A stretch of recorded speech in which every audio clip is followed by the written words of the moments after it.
कोलकाता के RG Kar medical college में trainee doctor के साथ जो रेप और हत्या का मामला हुआ था, उस मामले में सियालदह कोर्ट ने सज़ा सुना दी है।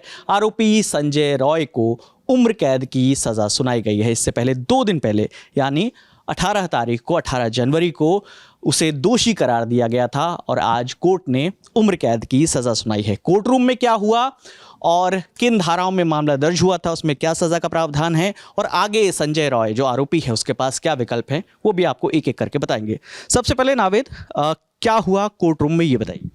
जी देखिए, कोर्ट रूम में क्योंकि 18 तारीख को पहले ही जो है कन्विक्ट कर दिया गया था उनको कि जो दोषी करार करने की जो काम था वो 18 तारीख को हो चुका था। ये कहा गया था कि 20 तारीख को हम ये बताएंगे कि सज़ा दी कितनी जानी है, जैसा कि आपने बताया।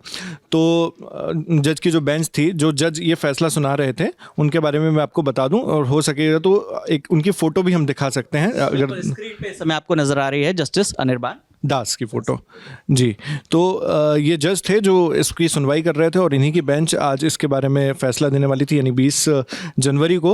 तो उन्होंने कहा शुरुआत में जो है जस्टिस जो है तो जज जो थे उन्होंने संजय से पूछा कि मैंने तुम्हें शनिवार को बता दिया था कि तुम जो है इसमें पूरे मामले जो भी तुम्हारे ऊपर आरोप लगाए गए थे उसमें गिल्टी पाए गए हो, दोषी पाए गए हो। तो तुम इसके बारे में क्या कहना चाहोगे, जो तुम्हें सज़ा मिल सकती है उसके बारे में क्या कहना चाहोगे? संजय ने जज से कहा कि मुझे बेवजह फ्रेम किया गया है इन चीज़ों में। मैंने आपको पहले भी बताया और वो अपनी रुद्राक्ष की तरफ इशारा करते हुए बताता है कि मैंने ये रुद्राक्ष पहना हुआ है, अगर मैंने उस दिन कोई भी अपराध किया होता तो ये रुद्राक्ष मेरा टूट जाता और उसी जगह क्राइम सीन में गिरा हुआ आपको प्राप्त होता, लेकिन मुझे बोलने नहीं दिया गया। उन्होंने ज़बरदस्ती मुझसे कुछ पेपर में साइन करवाए और मुझे बोलने की इजाज़त नहीं दी गई। बस मेरे पास यही सब चीज़ें जो आपने भी देखा और ये मैंने आपको पहले भी बताया, ऐसा संजय रॉय ने जज से कहा।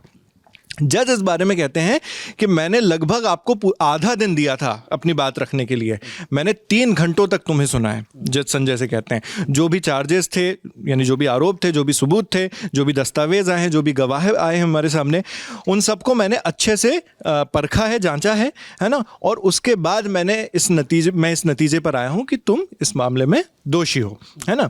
और तुम दोषी तो वैसे ही करार दिए जा चुके हो। अभी मैं तुमसे इस बारे में जानना चाहता हूँ कि पनिशमेंट को लेकर, यानी सज़ा को लेकर तुम्हारा क्या विचार है, ये उन्होंने कहा। फिर उनसे पूछा कि तुम्हारे परिवार का क्या है, तुम उनसे टच में हो? तो संजय कहता नहीं सर, मैं जब से जेल में ही हूँ तो मैं उनसे कभी मुलाकात भी नहीं कर पाता। इस बीच सीबीआई के जो लॉयर हैं वो कहते हैं कि ये एक rarest of the rare case है ना। जो विक्टिम है, यानी जो पीड़िता थी, वो एक मेरिटोरियस स्टूडेंट थी, मेधावी छात्रा थी और वो इस समाज के लिए एक असेट थी, यानी समाज को आगे ले जाने वाले लोगों में से एक थी। तो ये जो इंसिडेंट हुआ उससे पूरी समाज जो है वो सकते में आ गया है और एक माता पिता ने अपनी बेटी को खोया है। और अगर डॉक्टर्स ही सेफ नहीं रहेंगे तो फिर क्या किया जा सकता है इसमें, है ना। तो सीबीआई के लॉयर इसमें कहते हैं कि डेथ पेनल्टी यानी सजाए मौत ही इसमें दी जानी चाहिए, तभी समाज का विश्वास जो है वो कायम हो पाएगा, इसलिए इसमें दिया जाना। तो संजय रॉय के जो वकील हैं वो कहते हैं कि rarest of the rare case नहीं है। उन्होंने कहा मैं आपको रेफरेंस भी दे सकता हूं जो पूर्व में केसेस हुए हैं उसका, है ना। अगर आप ये कहना चाहते हो कि ये rarest of the rare case है और डेथ पेनल्टी मांगते हो तो आपको पहले ये यहाँ पर प्रूव करना पड़ेगा कि जो व्यक्ति है, जो दोषी है, वो सुधारा नहीं जा सकता, रिफॉर्म नहीं किया जा सकता उसको, है ना। तो सुप्रीम कोर्ट ने पहले ही रिफॉर्म के लिए कह चुका है, जो भी रेफरेंस वो दे रहे थे। संजय के लॉयर ने कहा कि आप कुछ और पनिशमेंट के बारे में सोचिए, डेथ पनिशमेंट, डेथ पेनल्टी मत दीजिए यहाँ पर, बस यही हम आपसे विनती कर सकते हैं। तो जो विक्टिम की फैमिली के लॉयर थे, यानी जो पीड़िता थी, उनकी तरफ से जो वकील वहाँ पर पेश हुए थे, उन्होंने कहा कि ये कोर्ट ने इस व्यक्ति को, जो आरोपी हैं, उसे दोषी पा लिया है और हम ये अपेक्षा करते हैं कि कोर्ट, और हम ये आग्रह भी करते हैं कि कोर्ट सबसे बड़ी सज़ा जो भी हो सकती है वो देगा इसमें, और डेथ पेनल्टी हो सकती है तो वही दी जानी चाहिए, है ना। तो ये तमाम बातचीत हुई। उन्होंने कहा कि मेंटालिटी पर इससे इफेक्ट पड़ता है जो भी उन्होंने किया है ना। तो जज ने फिर उसके बाद थोड़ा सा वक्त मांगा कि मैं जजमेंट तैयार करना चाहता हूँ यहाँ पर अपना, तो मुझे इसके लिए थोड़ा सा वक्त चाहिए। तो हम फिर से, हाँ, जो करीब आधे 1 घंटे का वक्त था जो कहा गया। जी हाँ, 2:45 के लगभग हम बैठेंगे फिर से और फिर उसके बाद जो है जजमेंट है हम डिलीवर करेंगे, सुनाएंगे। तो ये तमाम बातचीत हुई वहाँ पर। फिर उसके बाद 2:45 का जब वक्त हुआ तो कोर्ट फिर से वहाँ पर बैठी। तो ये सियालदह की कोर्ट थी, थी। हाँ, तो जैसा कि मैंने आपको बताया, एडिशनल्स और सेशंस के जो जज हैं अरविंद दास, है ना, अनिर्बान। हाँ, अनिर्बान दास, माफ़ कीजिएगा, तो जो उन्होंने इसको फैसला सुनाया और उसके बाद जो है कोर्ट नंबर 210 था ये, जहाँ पर उनकी पूरी सुनवाई चल रही थी, तो वहाँ पर वो आए और संजय रॉय को पुलिस वालों ने अपने साथ लेकर आए, कटघरे में उसको खड़ा किया गया और फिर उसके बाद जो फैसला है वो सुनाया गया। और फैसले में ये सुनाया गया कि उन्हें सज़ाए मौत तो नहीं दी गई है, उन्हें ताउम्र कैद की सज़ा दी गई है, वो यानी आजीवन कारावास में रहेंगे और 50,000 का पेनल्टी भी जुर्माना भी उन पर लगाया गया है। जी नावेद, आपके पास आएंगे बैकग्राउंड के लिए, और उससे पहले ये भी आपको बता दें कि मुआवजे की बात चल रही थी और जो ट्रेनी डॉक्टर जिनकी मौत हुई है, जिनके साथ ये पूरा घटनाक्रम हुआ, रेप के बाद उनकी हत्या कर दी गई, उनके परिजनों ने मुआवजा लेने से भी इनकार कर दिया है। हमारी साथी मेघा हैं। मेघा, मुझे ये बताइए कि किन किन धाराओं में मामला दर्ज हुआ था? धारा बीएनएस की 3 धारा मामला जो है वो बीएनएस की 3 धाराओं के तहत दर्ज हुआ था, जिसमें पहली है रेप की धारा 64। इसके अंदर पनिशमेंट का प्रावधान है कि कम से कम 10 साल की सज़ा और जिसे आजीवन कारावास तक एक्सटेंड किया जा सकता है, और साथ ही में मुआवजा यानी कि फ़ाइन भी लगाया जा सकता है आरोपी पे या अपराधी पे।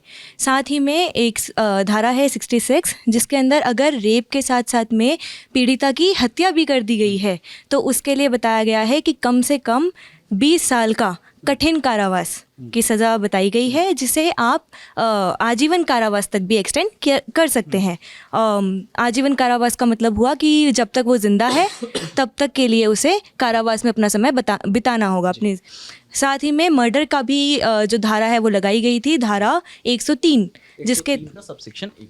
हाँ जी, उसके अंदर 2 तरह की पनिशमेंट्स का जिक्र किया गया है। पहली है डेथ पेनल्टी और दूसरी है लाइफ इम्प्रिजनमेंट, कि दोनों में से कोई भी सज़ा दे दी जाएगी। डिपेंड करता है कि मामला कितना संदिग्ध है, कि मामला कितना संगीन है, हाँ माफ़ कीजिए, संगीन है, और साथ ही में फ़ाइन का भी प्रावधान दिया गया है। ठीक है मेघा, मुझे ये बताइए कि ये सियालदह की कोर्ट ने ये फैसला सुनाया उम्र कैद का। अब आरोपी संजय रॉय जो उसके वकील हैं, क्या ऑप्शन बचता है आरोपी के पास? अब क्या आगे क्या हो सकता है? क्योंकि ये जो जजमेंट आई है ये एक सेशंस कोर्ट की जजमेंट है, इसलिए इसके अगेंस्ट में सबसे पहला पड़ाव जो है वो आरोपी के पास बचता है हाई कोर्ट में अपील करना। और अगर हाई कोर्ट ने भी सेशंस कोर्ट के इस जजमेंट को सही मान लिया है और उसी के ही साथ में अपनी जजमेंट दे दी है, तो फिर आरोपी के पास में एक विकल्प बचता है, वो है कि वो सुप्रीम कोर्ट में अपील करे।